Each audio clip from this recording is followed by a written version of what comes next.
Assalamualaikum warahmatullahi wabarakatuh. Adil Tatarino dalam Bahagia Bersinar Jabatan.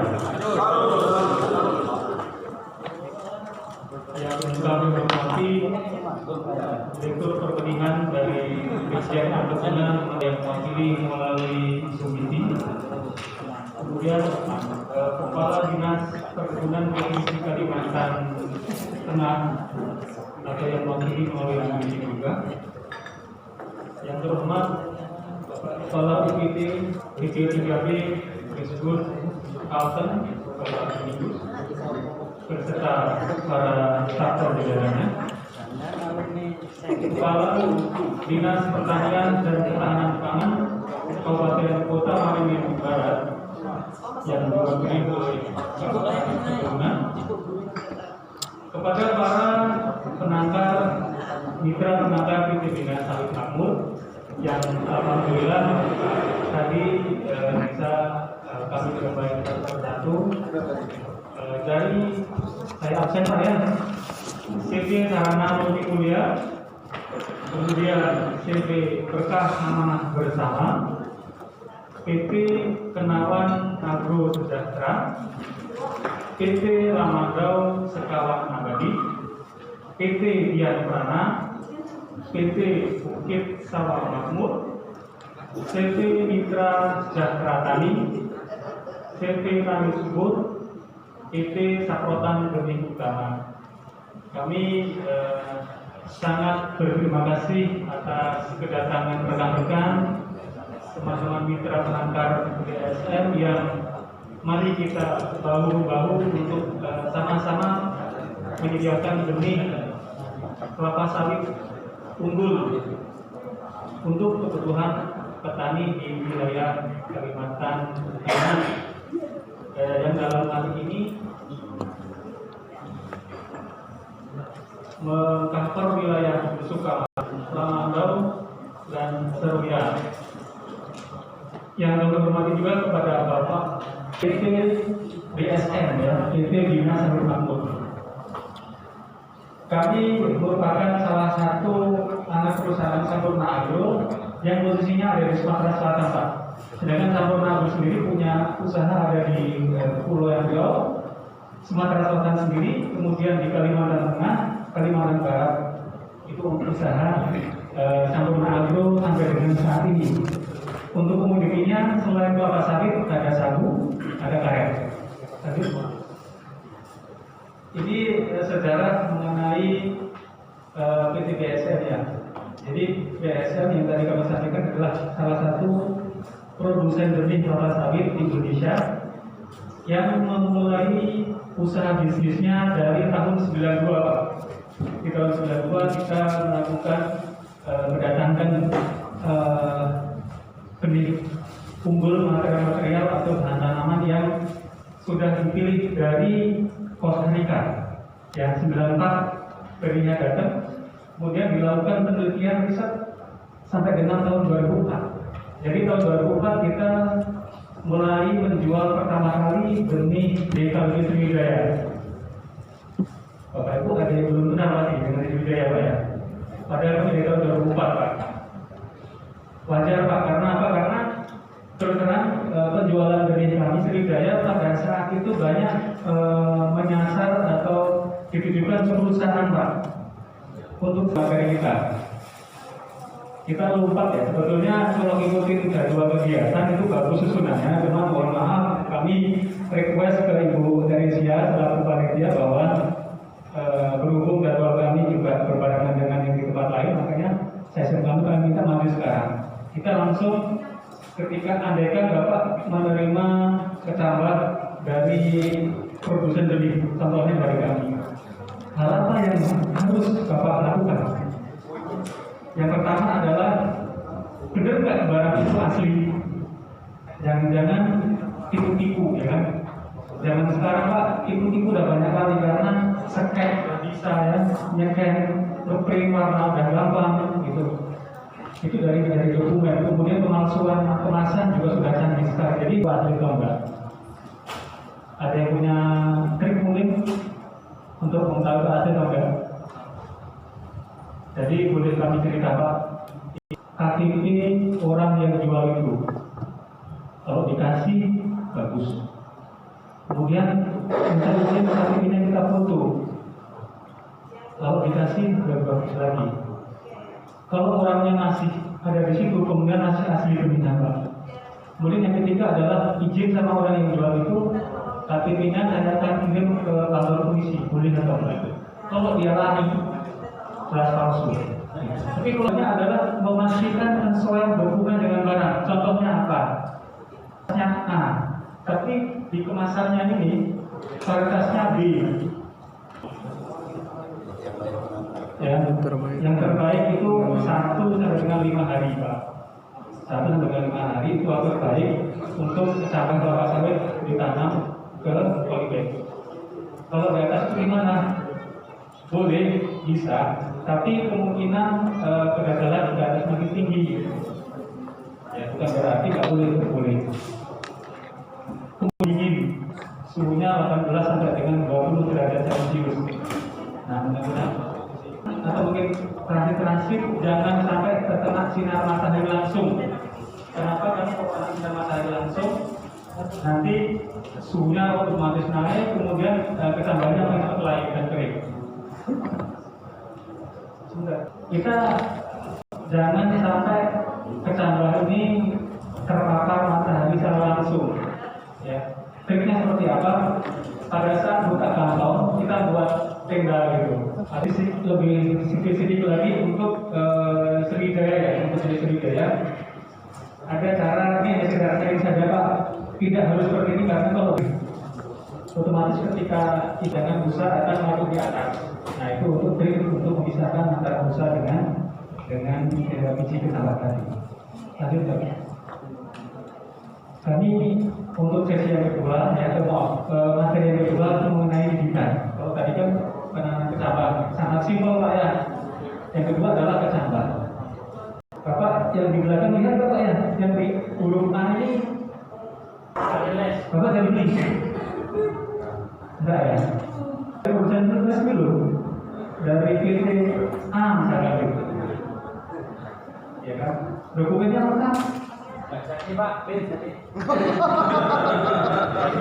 Iya, soalnya Bapak tidak menjelaskan dulu. Ini mengenai teknis kita. Saya diskusikan dengan Pak Hafiz ya. Pak Hafiz ini kita kelapa sawit terkait kultur teknisnya. Pertama sekali di bibitan itu ada 2 kunci utama Pak, yaitu benih unggul dan kultur teknis yang baik. Kalau benihnya unggul tapi kultur teknis yang tidak baik, maka seleksinya akan tinggi, maka banyak yang mati ataupun yang banyak yang abnormal. Tetapi kalau sudah ke benihnya nggak unggul, kultur teknisnya bagus, dirugikan dengan investasi kita. Soalnya kan investasi di bibit atau sawit itu sampai 25 tahun akan ke depannya. Ketika benihnya sudah tidak bagus, kita akan rugi sampai 25 tahun. Pertama sekali ada benih tanaman unggul dari sumber benih yang resmi. Dari benih yang unggul pasti hasil produksi akan bagus Pak. Karena kalau benih tidak unggul, 50% produksi yang kita akan hilang. Karena kalau benihnya jenis les-lesan. Yang kedua ada kultur teknis yang baik. Kultur teknis yang baik itu terdiri dari 6 sub item. Yang pertama lokasi dan media tanamnya. Kedua penyiraman yang rutin dan sesuai standar. Yang ketiga aplikasi pupuk yang sesuai rekomendasi. Yang keempat pengendalian hama penyakit. Yang kelima seleksi bibit dan 6 pengendalian gulma. Tanam bibitan. Pertama yang ini syarat-syaratnya Pak, dari lokasi, kemudian ada sumber air, yang ketiga aman, yang keempat topsoil. Untuk lokasi dia sebaiknya Pak dia harus tanah yang datar ataupun kemiringannya 15% dari sumber luas yang kita punya. Karena kalau miring akan timbul terjadinya genangan Pak. Genangan ini kalau misalnya terlalu lembab terjadinya jamur bercak daun kayak Purpuraria, Anthracnosa, bahkan Apogonia Pak yang tersumber serangga malam itu tinggalnya di dalam tanah tuh. Kalau terlalu semak kan cuma cepat tumbuh ini. Dia bertelur di dalam tanah akan memakan daun kita di malam hari. Yang kedua sumber air. Kenapa sumber air harus dekat dengan bibitan? Karena satu mempermudah akses kita untuk penyiraman. Kalau apabila kita dengan bibitan yang luasan yang cukup 20 hektar dengan sumber air yang jauh, tekanan penyiraman tidak akan cukup Pak untuk menyiram pakai sistem sprinkle ataupun yang pakai kiriko. Yang ketiga, aman dari gangguan binatang liar. Kalau bibit kita dimakan sapi atau lain kan rugi kita juga Pak. Nanti menghambat pertumbuhan bibit, terjadi stagnasi. Yang keempat, yang paling penting Pak, topsoil. Karena tanah media tanah berpengaruh dalam pertumbuhan kecambah di awal dan juga di nursery di umur 4 bulan setelah stagnasinya. Jadi kalau tanahnya udah gembur dan diayak, insya Allah basi bibitnya tumbuh dengan baik. Ini untuk persiapan area bibitan. Pertama sekali kita pengukuran lahan dulu. Kemudian kita bisa pembersihan. Ini kemudian kita pembuatan jalan. Jalan itu sangat penting Pak untuk bibitan yang cukup luas. Karena akses kita nanti untuk mobilisasi kita akan bibit ke lapangan. Yang ketiga, pembuatan waduk. Tadi sumber air Pak. Waduk itu harus dipertimbangkan dengan jumlah bibit kita. Jadi misal Bapak pakai penyiraman sistem leaflet ataupun kiriko, maaf mereknya kan, itu paling nggak Bapak 1 hektar butuh sekitar 85.000 liter per hektar. Jadi kalau Bapak penyiraman Bapak tidak ada sumber air kayak sungai ataupun mata air, dikhawatirkan pada saat kemarau pasti kekurangan air. Kalau pakai sistem kiriko, tapi kalau pakai sistem manual, kebutuhan air berbeda cuma untuk PN 100 mili, untuk yang DPN cuma 2 liter per bibit per hari. Yang ketiga, instalasi. Yang keempat, pembuat pagar. Yang kelima, alat pengukur curah hujan. Alat pengukur curah hujan sangat penting Pak untuk dibibitan dan juga akan berfungsi sampai masa produksinya. Kalau dengan ada alat pengukur curah hujan, misalnya hari ini hujan 10 mm, maksudnya air yang tertampung di dalam satu luasan itu Pak, dengan 10 meter itu setara dengan 2 liter air. Jadi Bapak nggak perlu nyiram untuk besoknya karena udah tertampung 10 mm. Jadi Bapak bisa ada alat kartonnya istilahnya untuk ombrometer itu. Tapi Bapak kalau nggak ada ombrometer, susah Bapak mau nyiram atau enggak nih. Misalnya 6 mili, berarti dia kurang 4 mili lagi Pak. Berarti besoknya takutnya terjadinya namanya kolate. Nanti kita lihat ada seleksi namanya kolate akibat stres air.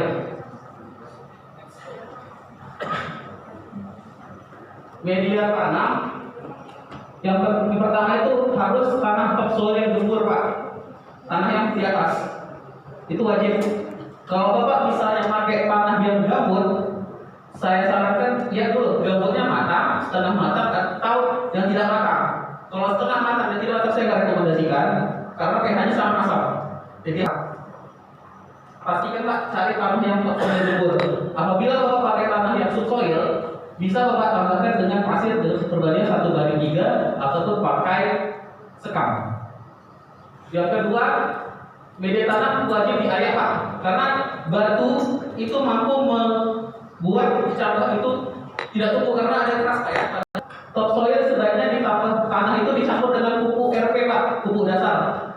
Pupuk P atau unsur P itu membantu dalam meningkatkan atau merangsang pertumbuhan akar. Jadi Bapak sebelum Bapak nanam cabang, pastikan tanah Bapak itu sudah dicampur dengan pupuk P, RP, yang lebih bagus RP sih Pak, yang lebih aman. Kalau Bapak mau pakai TSP bisa, tapi nanti misal dosis RP-nya di sini kami sekitar 5 gram per polybag, berarti bisa pakai 4 gram atau 3 gram per polybag. Terus penyusun polybag sebaiknya dibuat per 1000 Pak 1 BDM supaya mempermudah perhitungan kalau memang kapasitasnya cukup banyak. Dan terakhir, pengelompokan bibit Pak, ini paling penting karena di bibitan, bibit harus dikelompokkan per varietas karena setiap varietas memiliki vegetatif dan pertumbuhan genetik yang berbeda-beda. SJ3 takutnya kan campur tuh Pak dari varietasnya itu kan, dan produksinya juga berbeda kayak gitu. Makanya sebaiknya pada saat bibitan sebaiknya dipisah antara varietasnya, dikelompokkan dan buat papan identitas. Ini Pak, kalau SJ buat penanti warna merah, SJ2 di warna putih, SJ3 di warna biru, 4 hijau, 5 hitam, dan SJ6 warna putih. Untuk yang setiplot kami kasih list warna putih Pak, setiap warna itu.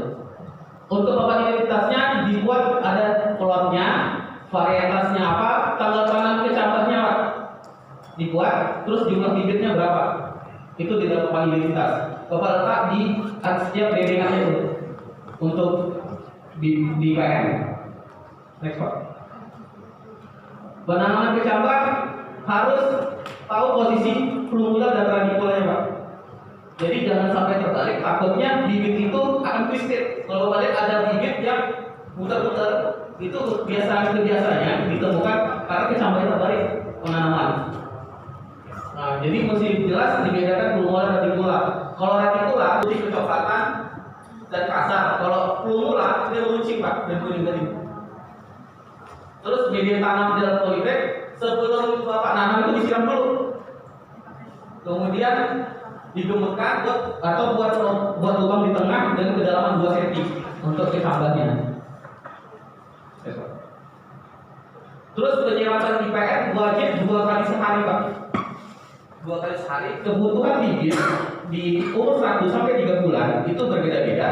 Di 1 bulan dia butuh cuma 100 ml per hari, 2 bulan 200 ml, 3 bulan 300 ml. Sangat kecil Pak. Tapi kalau DPR-nya nanti bisa 10 kali lipatnya dari yang di IPM. Jika curah hujan di atas 10 mili, maka Bapak tidak perlu lakukan penyiraman.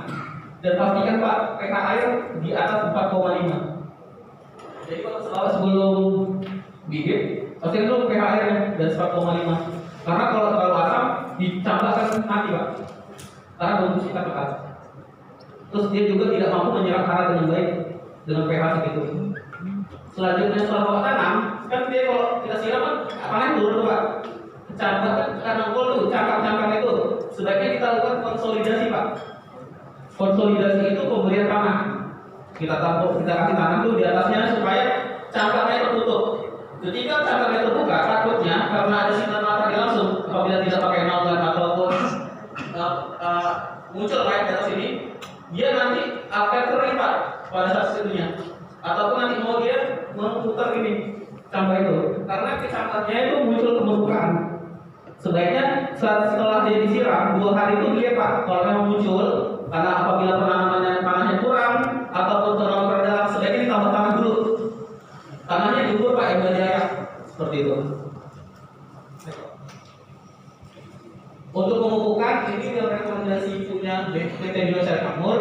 Kami ada 2 Pak, satunya sistemnya dengan CK yaitu urea NPK 1514 dan 12-17-2. Kami dilakukan dari 5 liter air untuk 100 pokok. Atau bisa pakai yang CRF dibuat lubang dengan aplikasi 5 gram per daily pack. Kalau CRF itu Pak sekali aplikasi aja untuk selama 3 bulan. Pastikan Pak pupuk itu tepat jenis, tepat waktu, dosis, cara, dan tempat. Selanjutnya Pak, pengendalian gulma yang paling penting nih. Di PR pengendalian gulma sangat harus rutin, minimal 2 minggu sekali Pak. Karena kalau pengendalian gulma, apabila gulma di dalam PN banyak, bisa menyebabkan munculnya jamur purpuraria atau antraknos dan juga serangan apogonia atau pendarahan. Makanya harus dikendalikan secara rutin dan pastikan kami untuk di pre-nursery hama daun disemprot dengan bahan aktif karbarel Pak, 2 gram per liter air per 2 minggu sekali untuk yang tindakan yang normal. Untuk yang penyakit bisa Bapak aplikasikan dengan mancozeb ataupun bahan aktif lainnya yang bersifat kontak. Tidak ada masalah. Maupun Bapak pakai string juga apa-apa, tapi yang kami sarankan tetap pakai yang kontak. Mancozeb ataupun yang lainnya Pak. Ini bahan aktifnya. Untuk ikan juga sama, dengan dosisnya 2 gram per liter air selama seminggu sekali untuk demand sering. Oke Pak. Ini di seleksi bibit di PM. Seleksi bibit Pak dilakukan pada saat mulai umur 1 bulan atau umur pada saat menerima kecambah itu diseleksi dulu kecambahnya sebelum ditanam, ada yang patah ataupun pada saat pindah ke nursery ataupun umur 4 bulan normal. Tadi saya sampaikan ada yang namanya polanter Pak. Jadi daunnya ini menjepit Pak. Sudah menjepit. Biasanya ini ditemukan salah satunya ada water deficit masa 1 bulan sebelumnya, ada kekurangan air. Ini dry slip atau alam yang kita bisa sebut, ini biasanya karena genetis. Ini twisted, ini tadi saya bilang pada terbalik. Dia menggulung seperti ini Pak. Crinkle ini biasanya karena air nih Pak. Dia menggulung seperti ini. Chimera albino, nah ini sebaiknya jangan sampai masuk ke nursery Pak ataupun ditanam di lapangan. Khawatirnya kalau dia memang berbuah nih Pak sampai di lapangan, tapi buahnya sangat sedikit karena dia tidak bisa memproduksi zat hijau daun. Makanya ini kayak gini Pak. Kalau tidak ada zat hijau daun, maka tidak bisa fotosintesis dengan baik. Sehingga buah yang dihasilkan juga gak banyak, cuma 50% potensi yang dikeluarkan. Terus rolling ini karena genetik juga ya. Terus kalau kerdil, ini biasanya terkait masalah kultur teknis di penyiraman, pemupukan yang kurang di sini semua. Ataupun karena dia terserang penyakit sehingga dia lambat tumbuhnya. Untuk yang di target atau kerdil. Untuk dia kan, milih tanamnya sebaiknya sama Pak pakai topsoil diayak dengan ukuran polybag 40-50 atau 435 Pak ya, jangan sering dipakai kan, tidak ada masalah.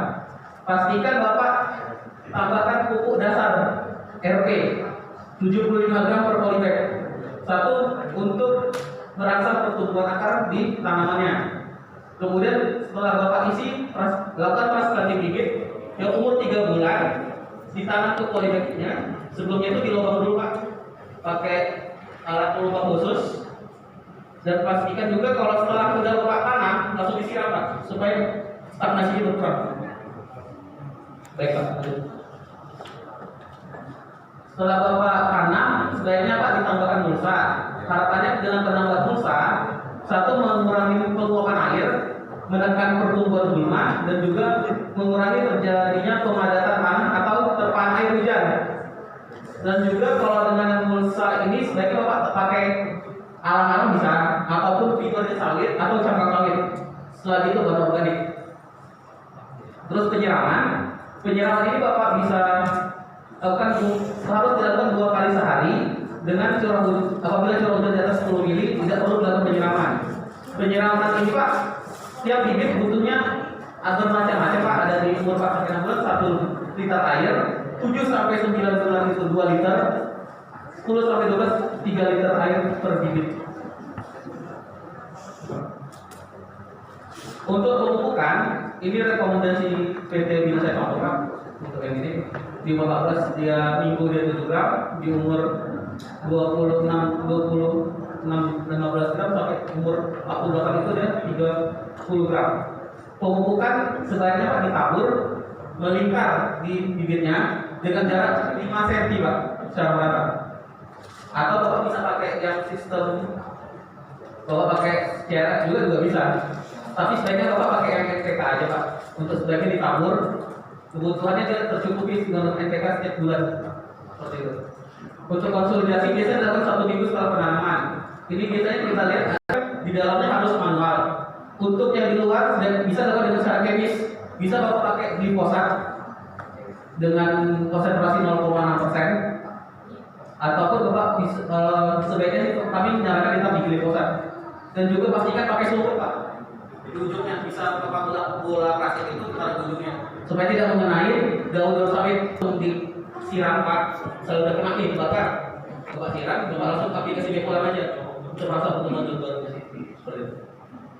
Next Pak. Ini seleksi bibit DMN. Seleksi bibit DMN dilakukan umur 6, 9, dan 12. Dan pastikan bibit yang normal layak ditanam dan dikirim ke lapangan. Kalau Bapak kirim yang normal nanti produksinya akan memulai produksi di 25 tahun akan datang. Ini salah satu Pak ada wide internode, artinya ini luasnya Pak terlalu lebar. Jadi antara daun itu agak lebar. Terus kedua short, ini dia menyempit Pak daunnya. Ini juvenil, dia kayak alang-alang itu Pak ditanam, buat jadi munculnya kayak ini daunnya nggak membuka. Itu juvenil. Untuk yang flat top, dia pucuknya Pak kayak gini. Seperti ini dia nggak mau buka. Paling 1, 2, dia lagi mau buka nih. Ini steril atau erect, dia tegak kaku. Ini APS, acute pinna insertion, dia daunnya menyempit pada atas. Seperti ini. Coba. Ini terkulai, dia daunnya tuh melengkung ini apa? Dia lemas ke bawah semua itu. Bisa sedikit juga seperti ini. terus kedel. Kalau ini biasanya masalah di penyiraman ataupun masalah perawatan Pak kalau di kedel. Kalau memang sebaiknya Bapak masih misalnya di umur 9 bulan dan belum lulusin kedel diseleksi, Bapak langsung. Terus giant ini pokok raksasa Pak. Bapak bisa jumpa kan di salah satu yang raksasa dia berbunga aja, bunga jatuhnya yang keluar. Ini pokok giant namanya. Ini yang albino Pak. Nah, jangan sampai terkirim di MR ataupun di lapangan. Ini sama-sama kayak juvenil, dia tidak mau daunnya tetap lurus-lurus seperti itu Pak. Ini short pile, daun bulannya pendek-pendek. Ini juga sejarah sih juga itu. Nah, administrasi pembibitan itu sangat penting Pak, karena di sini kita bisa menelusuri data kita, keaslian benih kita, mempermudah pekerjaan kita juga, ini stok seperti apa, pemupukan kita, terus mempermudah monitoring dan juga syarat sertifikasi. Dan perlu kita untuk meyakinkan pembeli kita nih dengan ada administrasi ini.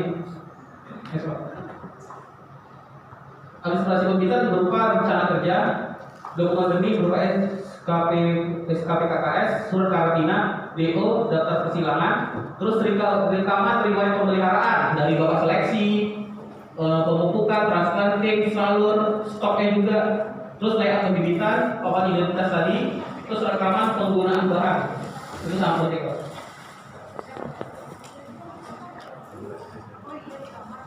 Untuk layoutnya Pak, contohnya layout lagi, kondisi tanggalnya Pak kita buat, nama plotnya, varietas seperti apa diwarnai Pak, misalnya SD1 di warna merah, terus varietasnya apa, tanggal tanam, pemilihan dengan warna itu aja.